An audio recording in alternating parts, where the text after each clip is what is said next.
आहे. मग चहुविधी जाण साई शास्त्री कारण 18 पुराणे हरीशी गाती.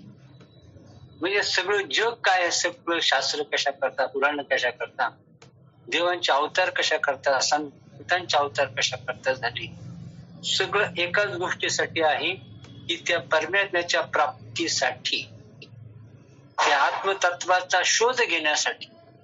काय 4 वेद 6 शास्त्र 18 पुराण आणि सगळे संत, सगळे ग्रंथ संपदा, सगळे अवतार हे कशा करता झाले तर एक आपल्या बुद्धीमध्ये जे अज्ञान आहे ते अज्ञान घालवायचं आहे.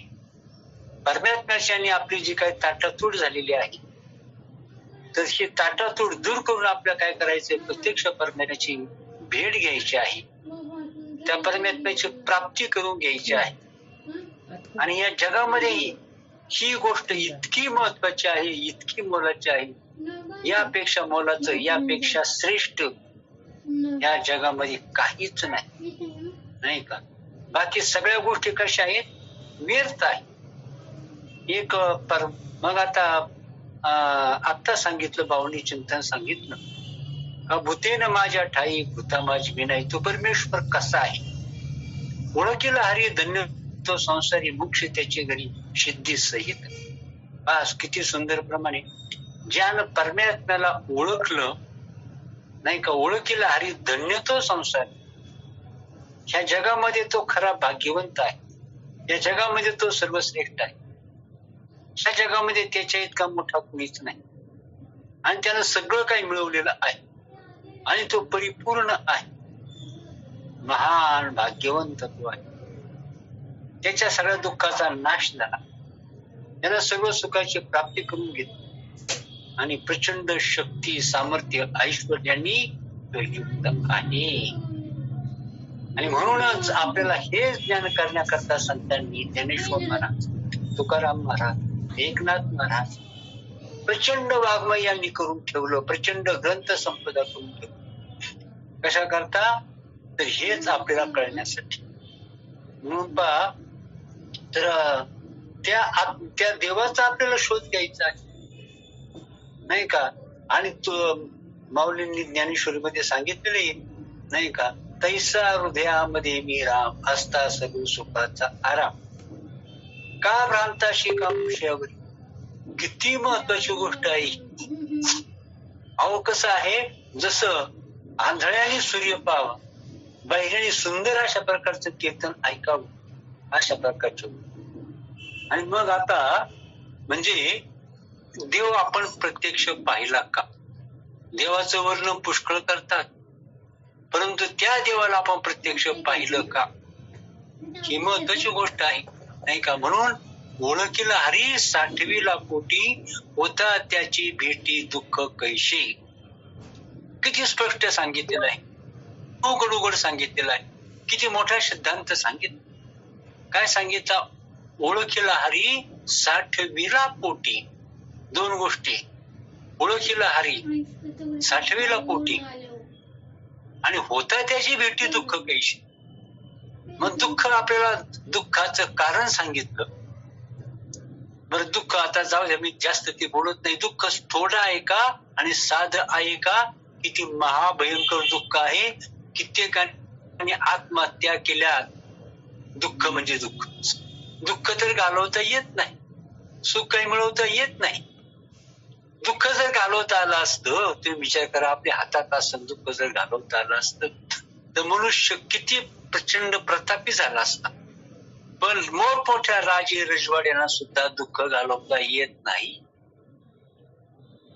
मोठमोठ्या योद्ध्यांना नाही का, देवाधिकांना सुद्धा सुखाची प्राप्ती करून घेता येत. परंतु हे काम कुणी केलं तर संतांनी हे काम केलं. काय केलं तर त्या देवाला पकडलं त्यांनी. गंमत आहे मोठे, खूप मोठे गंमत. त्या देवाला ह्या जगात कोणीही पकडू शकत नाही, त्या देवाला कोणीही जगात पाहू शकत नाही, त्या जगात देवाला कोणीही प्राप्त करू शकत नाही.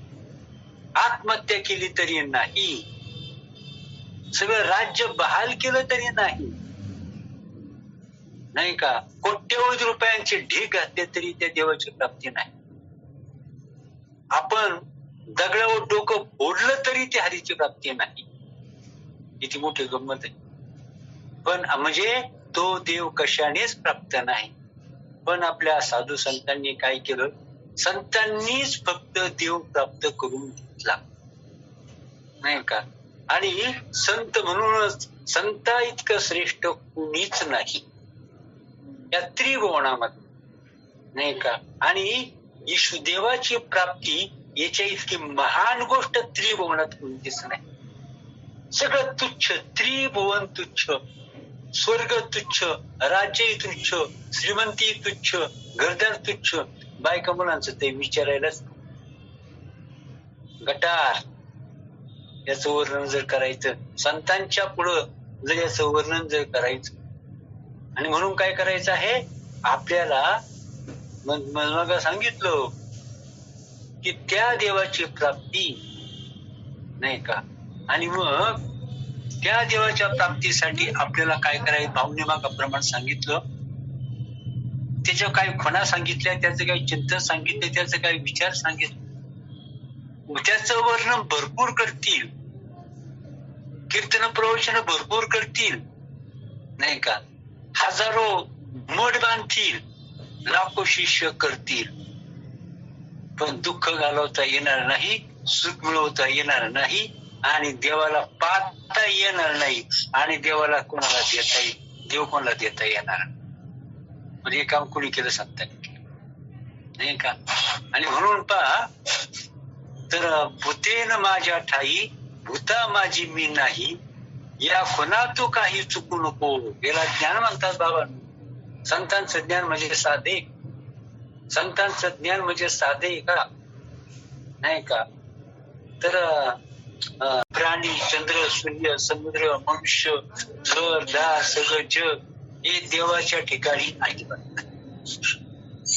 पुढं देवाला याचा तपास सुद्धा नाही. यालाच म्हणायचं भ्रांती. ही आपल्याला भ्रांती घालवायची आहे. परमार्थ म्हणजे काय, तर भ्रांती हे समूळ गेली, याला परमार्थ म्हणतात. दुःख भोगतोय हे कशाचं लक्षण आहे, प्रचंड भ्रांतीचं लक्षण आहे. सुख भोगता येत नाही हे कशाचं लक्षण, प्रचंड भ्रांतीचं लक्षण. ही भ्रांती कोणी घालवली, तर साधू संतांनीच भ्रांती घालवली. सुख कोणी मिळवलं, साधू संतांनी सुख मिळवलं. साधू संतांच्या हातात काय असतो, त्यांच्या हातात देव असतो, नाही का. दृष्टी दाविजे साक्षात, हाती देजे पदार्थ, ऐसा नोहे हा परमार्थ, परी तोही सद्गुण. संत काय करतात, देवाला देतात, देवाला घेतात, देवाचा व्यवहार करतात. त्यांनी दुकान मांडले, साधू संतांनी व्यापार मांडलाय, दुकान मांडलंय, देव देण्याचा, फुकट देव द्यायचा, फुकट देव द्यायचा, फुकट देव द्यायचं, अशा प्रकारचं खूप मोठं दुकान साधू संतांनी मांडलं. सगळ्या जगाला त्यांनी देव दिला, फुकट देव दिला, पण गिराईकच नाही का. फुकट जी गोष्ट स्वस्त आहे फुकट आहे त्याला गिराईक नाही का. 100ची साडी 10,000ला कोणी घ्यायला तयार. 100ची साडी दुकानदाराने सांगितलं 10,000 किंमत आहे, त्याच्यावर लई गर्दी होती. पण 10,000ची साडी आहे, पण 100 रुपयाला दुकानदार द्यायला लागला, ते गिराईक उभंच राहत. 10,000ची साडी 100 रुपयाला द्यायला लागला, म्हणते नकली माले आणि नको, नाही का. अशाच प्रकारची गोष्ट आहे. आणि म्हणून कसं भूतेन माझ्या, देव म्हणतात हे जग, अरे कसलं जग आणि कसलं काय जग, कुठंच नाही काय. तुमच्या आमच्या दृष्टीने जग आहे, अज्ञानाच्या दृष्टीने जग आहे, मूर्खांच्या दृष्टीने जग आहे, भ्रांत जे आहेत त्यांच्या दृष्टीने जग आहे. मग आपलं नसलेलं जग आपलं एवढं दिसतंय आणि आपण त्या जगाने एवढं दुःखी होतो. मग आता आपण कसे आहोत, किती विद्वान आपण असलो पाहिजे, किती महाबुद्धिमान आपण असलो पाहिजे.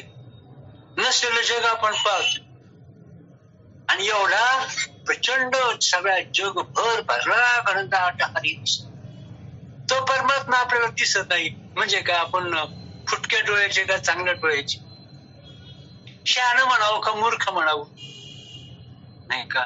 मग सगळ्या जगात देव खचून भरलाय. तो देव दिसत नाही, कळत नाही. मग आपण कशी आहोत? शहाणे आहोत, मूर्ख आहोत. शहाणे का मूर्ख आपण? विचार करा. मग याचा अर्थ मला एकाने विचारलं, सर सांगा तुम्ही याचा अर्थ काय? असं कसं? भूतेनं माझ्या ठाई, भूत माझी मी नाही, ते माझ्यात नाहीत आणि मी त्यांच्यात नाही, हे कसं काय? हे काय भानगड आहे? मग मी त्यांना सांगितलं, म्हणलं तुम्हाला मी लय विचार केला, लय लोकांना विचारलं, पण मला हे कळलंच नाही. भूते माझ्यात नाहीत आणि मी त्यांच्यात नाही, हे काय भानगड आहे? म्हटलं असं आहे तुम्हाला. मग मी त्याला सांगितलं, तुम्हाला मला अजून कळलं नाही, मी लय याचा विचार केला, तुम्हाला हे कळलंच नाही. म्हटलं मग असं सांगतो पहा, तो एक श्रीमंत मनुष्य होता. श्रीमंत मनुष्य होता आणि त्या श्रीमंत मनुष्याला एक मुलगी होती. तेव्हा तो श्रीमंत मनुष्य काय म्हटला, एकुलती एक मुलगी, अतिशय श्रीमंत. तेव्हा त्याने सांगितलं का माझा जावई माझ्या दारात एकदाही आला नाही. तो काय म्हटला, माझा जावई माझ्या दारात एकदाही आला नाही, नाही का? आणि माझ्या जावयाच्या दारात मी एकदाही गेलो नाही. माझ्या जावयाच्या दारात मी एकदाही गेलो नाही म्हटलं असं आहे. जावई याचा अर्थ जावई दारात आला नाही. असतं तर आला असता, जावई असतं तर आला असता का नाही? पण नसलेला जावई कसा येणार? जावई असं तर आला असता. आणि हे म्हणतात मी जावयाच्या घरी कधीच गेलो नाही. अहो जावईच नाही त्याच्या घरी जाणार कसं, नाही का? जावई नव्हता म्हणून दारात आला नाही, आणि जावई नव्हता हे जावयाच्या दारात गेलं नाही. म्हणजे जावईच नव्हता म्हणून येणं नाही, जावयाचं येणंही नाही आणि जावयाच्या घरी जाणंही नाही. तसं जगच नाही म्हणून माझ्या ठिकाणी जग नाही, आणि जग नाही म्हणून जगाच्या ठिकाणी मी पण नाही, नाही का? तुम्हाला हे तर लय सोपं आहे, हे तर अगदी चांगलं आहे म्हटलं, हे कळायला चांगलं, हे तर लय सोपं आहे म्हटलं असं. आणि म्हणून काय करायचं आहे, आपल्याला भ्रांती घालवायची आहे. आता भ्रांती म्हणजे तुम्हाला सांगतो, भ्रांती म्हणजे काय? जी गोष्ट सत्य आहे ती गोष्ट असत्य वाटणं, जी गोष्ट असत्य आहे ती गोष्ट सत्य वाटणं, याला काय म्हणायचं? याला भ्रांती म्हणायचं, नाही का? जे दिसतंय ते दिसत नाही, जे दिसायला पाहिजे ते दिसत नाही, आणि जे दिसायला नको ते दिसतंय, नाही का? म्हणजे बुद्धी भ्रमिष्ट होणं, यालाच काय म्हणायचं? भ्रम, नाही का? म्हणजे ज्ञानच नाही तिथं भ्रांती असते, जिथं ज्ञान आहे तिथं भ्रांती नसते, नाही का? आणि म्हणून अशा प्रकारचा सुखी होण्याचा, नाही का? आणि म्हणून कसं आहे हे तर एक आहे, तर आपण करावं काय? तर फक्त आत्मज्ञानाची प्राप्ती. त्यानं काय होतात? सगळ्या गोष्टी सिद्ध होतात. आणि एक आत्मज्ञान जर नसेल तर त्याचा जन्म सगळ्या गोष्टी बघा, त्यांनी सुंदर दृष्टांत सांगितलं, खूप सुंदर दृष्टांत सांगितलं. त्यांनी असा दृष्टांत सांगितला का एका राजानं काय केलं, त्याची एक मुलगी होती, त्याला मुलीचं लग्न करायचं होतं, पण मुलीचं लग्न काही केलं जमेना, लग्न. मग आता राजा वैतागला, तर राजा ठरवला आता काय करायचं. परंतु सांगितलं शेवटी राजानं जाहीर करून टाकलं, उद्या माझ्या मुलीचं लग्न आहे, सगळ्या गावाने नाही सगळ्या लोकांनी जेवायला या. असतील नसे राज्यातील सगळ्या लोकांना जेवायला बोलू, स्टॉल मांडले, जेवण आणि मोठमोठे प्रचंड सगळे लोक आले, खूप मोठा प्रचंड आवाज हवी अशा प्रकारची व्यवस्था केली. हजारो एकरांचा मंडप केला, हजारो लोक आले, जेवणाचं मोठ्या प्रमाणात तयार केली, सगळं झालं. पण म्हणे नवरदेव कुठे? नवरदेव कुठे? राजा म्हणायचं येईल ना, नवरदेव कुठे? येईल ना, आणि लग्न होईल ना. अहो 2 दिवस झाले, 4 दिवस झाले, 15 दिवस झाले, जेवणाचं जोरात चालू आहे, पण नवरदेवाचा तपास नाही आणि लग्नाचाही तपास नाही का? मग तशाच सगळ्या गोष्टी केल्या, फक्त नवरदेव नाही. त्याला अर्थ आहे का? त्याला लग्न म्हणावं का? आणि हे सगळं करण्याला अर्थ नाही. हा मूर्खपणा आहे, ही हानी आहे, हा मूर्खपणा आहे, की विनाकारण कसं आहे, मूर्खासारखा राबणं आहे, कष्टविना आहे. स्वतःची फसवणूक, जगाची फसवणूक म्हणजे मूर्खपणा. तसं आपण सगळं काही करतो. ताईने दृष्टांत सुंदर सगळं सगळं सगळं काही करतो, परंतु फक्त एक देवालाच फक्त धरत नाही. देवाला सोडून देतो आणि बाकी सगळं काही नाही का. मग एक आहे त्याने फक्त एकट्या जावयाला त्याने बोलवलं असतं, कोणाला नसतं बोलवलं तरी चाललं असतं नाही का. कोणालाच नसतं बोलवलं तरी चाललं असतं. एका ब्राह्मणाला बोलवलं असतं, नवराबाई उभी केली असती तरी चाललं असतं. सगळ्या जगाला बोलवण्याची गरज नव्हती, जेवणाची गरज नव्हती, मग सगळं काही केलं. एक फक्त नवर दिवस. अशा प्रकारे म्हणजे कसं आहे, आयुष्यात तुम्ही सगळं सगळं सगळं करा, परंतु तो त्याचा काहीही उपयोग नाही. तो क्षीणच आहे, तो घातच आहे. तुम्ही बाकी काहीही करू नका, पण फक्त आत्मज्ञानाची, फक्त त्या ईश्वराची प्राप्ती करून घ्या. म्हणजे काहीही करण्याची गरज नाही, कुणाचीही गरज नाही, कशाचीही गरज नाही. आणि मग तुम्ही विश्वापेक्षाही मोठी. काळाच्या आवतो, काळ काय होतो तुम्हाला सांगतो संत. आता विषय खूप गहन आहे.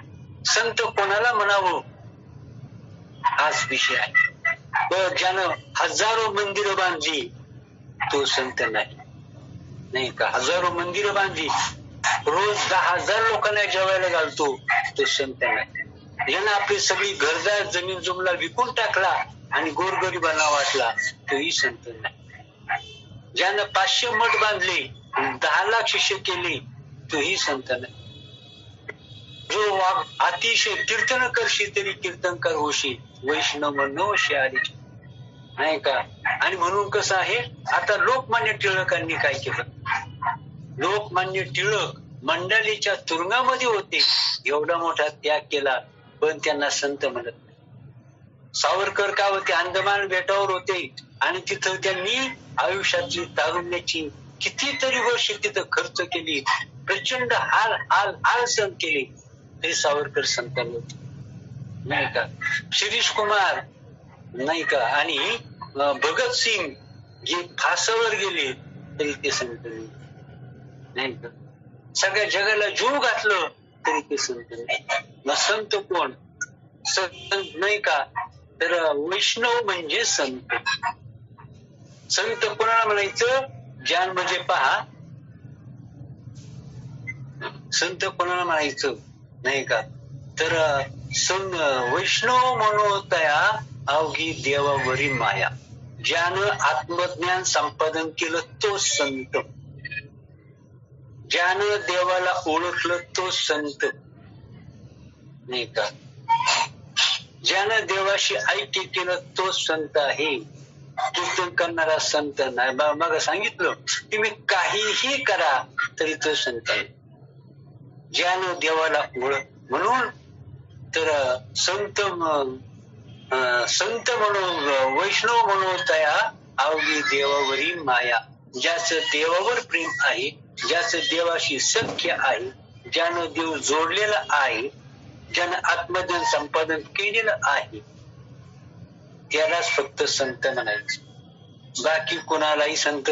मग त्याचा जगामध्ये वाटेल तो त्याग करा, वाटेल तो पराक्रम करा, वाटेल ती गोष्ट, कोणतीही गोष्ट करा. सिकंदरनं सगळं जग जिंकलं तरी तो संत नाही का. म्हणून कसं आहे, फक्त ज्यानं आत्मज्ञान संपादन केलं, ज्याचा संपूर्ण मोह गेला नाही का.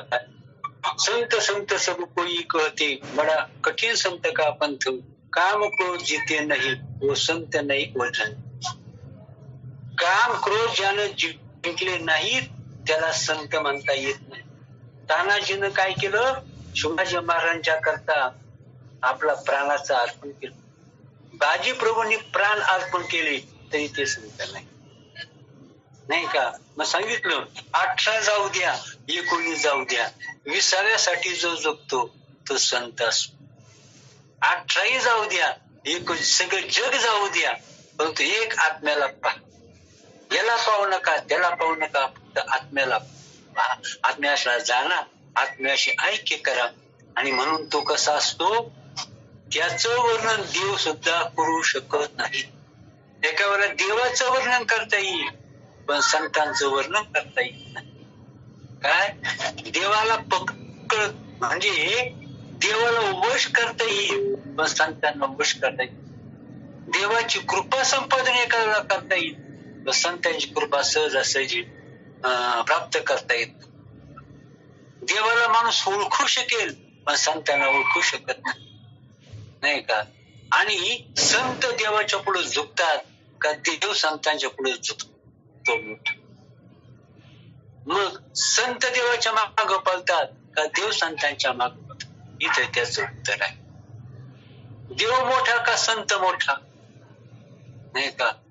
इथं त्याचं उत्तर आहे मोठा कोण आहे नाही का. म्हणून संतांनी उत्तर देऊन ठेवलं देवई चिरज चरणाची माती धावत चालती मागे मागे नाही का. म्हणून देव संतांच्या दारात धावत येतात. देव संतांसाठी काय करतात. देव सुद्धा प्रभू रामचंद्र आई मही रावणानं जेव्हा प्रभू रामचंद्रांना श्री प्रभूंना पकडलं. आई मही रावण होते त्यांनी प्रभूंना पकडलं नाही का. प्रभूंना पकडलं आणि त्यांनी काय केलं तर त्या प्रभूंना प्रभू म्हणजे श्रीरामांना देवीला बळी द्यायचं ठरवलं. पकडलं त्यांनी आणि नेलं त्यांना नाही का. हनुमंताने काय केलं होतं त्याला माहित होतं प्रभूंना अहिमयी रावणापासून धोका आहे आणि म्हणून त्यांनी काय केलं प्रभू रामचंद्रांना लक्ष्मणाला असं आपल्या खाली बसवलं आणि आपल्या शेपटाचं प्रचंड वाटोळ केलं आणि त्याचं सिंहासन करून त्याच्यावरती प्रभू बसले. आता म्हणे आई मही रावण कसा येईल प्रभूने न्यायला कसा येईल विचार करा. भक्तानं देव पकडला तरी त्या देवाला जाऊन द्यायचं नसतं. देव प्राप्त करायचा आणि त्याला सोडायचं नसतं. हनुमंतानं देवाला प्राप्त केलं परंतु आई मही रावण हे स्वीकार त्यांनी पळवलं देवाला पळवलं आणि काय केलं देवीला बळी द्यायचं ठरवलं. शास्त्र याच्या मागे खूप गोड शास्त्र आहे ती मी आता सांगत नाही. म्हणून बळी द्यायचं ठरवलं. मग आई महीच्या आता प्रभू नेले त्यांनी गुप्त मार्गानं सूक्ष्म मार्गानं त्या आई मही रावणानं प्रभू रामचंद्रांना गुण सूक्ष्म रीतीनं त्यांच्या राज्यामध्ये नेलं आणि देवीला बळी द्यायचं ठरवलं.